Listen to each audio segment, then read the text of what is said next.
Yes, people, what's going on? Chelsea 3, Southampton 3. Sorry if the room is a little bit echoey, but that's all I can do at the moment. Ain't gonna watch you long. I'm meant to be having a nice weekend away, seeing my mate in his new place, which is where I am now. And I'm just fuming. I'm fuming. I mean, let's just go through it. We go 2-0 up. We then drop a 2-goal lead. We then go get a third goal in a heartbeat. And it's like, oh, thank God for that. This is a real positive. And 25 minutes of the game, nothing at all happens. And in the final 5 minutes of the game, we concede an equaliser. And it's exactly what happened in the first half. We did so well. We went 2 goals ahead, all fine. And then they got the goal back. Literally, I think in the 46th minute, something like that. It was bloody late on. Bloody late on. The warning signs were there. Left, right and centre. Let's go through the goals quickly. Obviously, Timo gets his 2. Really happy for him. Glad that he's on the roll. Kai Havertz got his 1. Yes. Timo got an assist. Yes. Havertz gave the ball away. You know, for I think it was Danny Ings got the first one. He gave the ball away. 1. Then the second goal. I can't remember it now. Christ, who got the second goal? Oh, it was the calamity from Zuma and Kepa. Pick whichever one you want to blame. I'm going to blame Zuma. But God, I honestly, I really should and could go nuts. Like absolutely in individual people. But I'm going to try and be calm. I'm going to try and be calm about certain things. We didn't have Mendy. We didn't have Thiago Silva.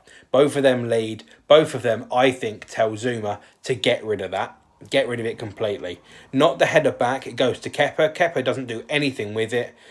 He's shot for confidence. People are saying, oh, we kept clean sheets for Spain against Portugal. That game was one of the worst games of football I've ever seen in my life. It was one of the worst games of football I've ever seen in my life. Don't try and give him credit for it. Spain are a very, very good side. They've got proper defenders. They know what they're doing. Yes, he keeps a clean sheet, fine. Doesn't mean that he can do it in the Premier League. Does not mean that he can do it in the Premier League. He had to play today. He had to.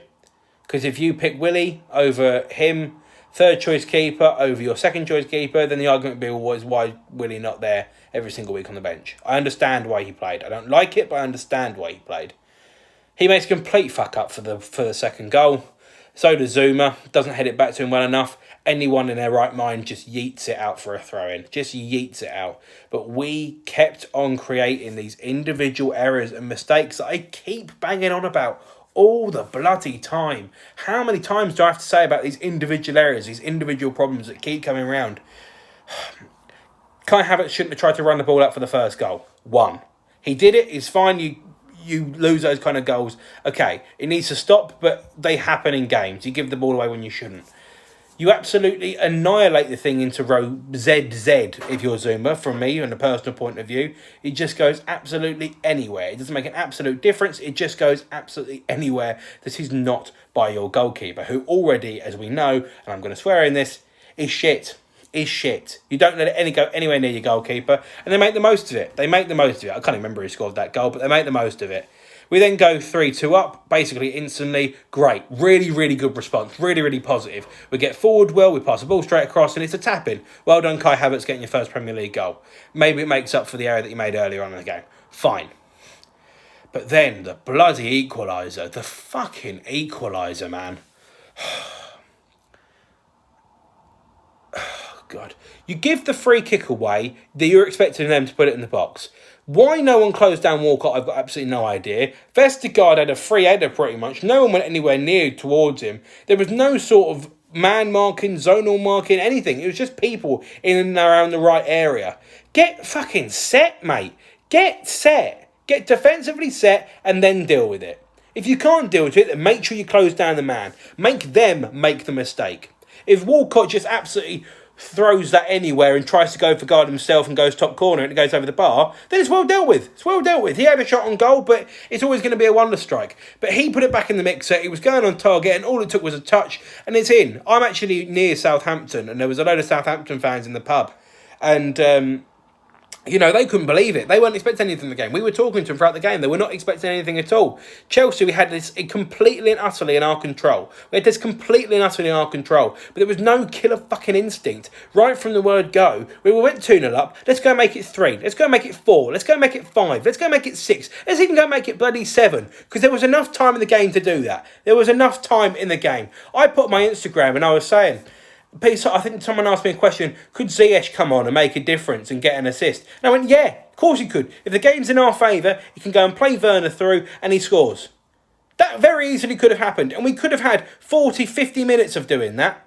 But we didn't, of course. We didn't go and get the third goal. We could have got the third goal, we could have got a fourth goal. We could have got a fourth goal, we get a fifth goal. It goes on from there. Of course, it's obvious. But we didn't kill the game. It was it was us that caused our problems. It's defensive issues. Again, I will criticise Frank Lampard slightly and say about the subs that he brought on. Didn't think like Ziyech was the right person. I didn't think Kante had a really good game at all today. I didn't think he really offered anything that was concrete brilliance, shall we say. Yes, it's obviously getting back from the international break, but that's not an excuse. It's not an excuse. Southampton are back from an international break. A few of their stars have gone away and played for their nations and whatever. They've had a lot of time to prep for this game and they knew exactly what they were doing, which they were keeping themselves in the game. It's just like England, to be fair. I've been doing England reviews for the last few weeks. Keep yourself in the game, you've got a chance. Keep yourself in the game, you've got a chance. Keep yourself in the game, you've got a chance. We had the chance to go and put this game completely away from Southampton, and we didn't. We didn't. Not them. We didn't. We were the ones that did not do that. Timo Werner, congratulations, but I don't necessarily think it was his best game, but again, he had so much of a threat. They were so worried about him, they conceded 2 goals for him. Had to stay on the pitch for me for 90 minutes. Tammy, 6'5", however tall he is, comes on, doesn't offer anything of an out ball. Ziyech did minimal when he come on. It was the other one that came on. Reece James, he didn't do anything. He was just in the middle of the park. I question those subs, I must be honest. I'd like to have seen Kovacic just come on, keep the ball, move it around better than Kante does. Because I don't like Kovacic starting doesn't mean that Kovacic does not have a role in this team. It's just slightly different to the role that maybe you and I may hope him for. But again, he has a job. He comes on, he keeps the ball, we move up the pitch, and we go and get a 4th goal. But we allowed this to turn into squeaky bum time. We allowed this to happen. Liverpool go and absolutely wipe the floor with Southampton. And this really annoyed Chelsea fans today. We picked up a point today. If we'd have picked up 3 after losing to them, we'd have been level on points with Liverpool, who currently in the table sits second. Do you see what I'm on about? Do you see what I mean? It's points drops. And again, at this early point of the season, of course, you can make up for it. But actually, when you look out throughout the course of the season, all the hard work that we put in the second half against West Brom, that's now gone out the window. We're actually to a point, great, it could be a real positive. But now we pretty much have to be spot on perfect to win the league from here on out, which is not going to happen at all.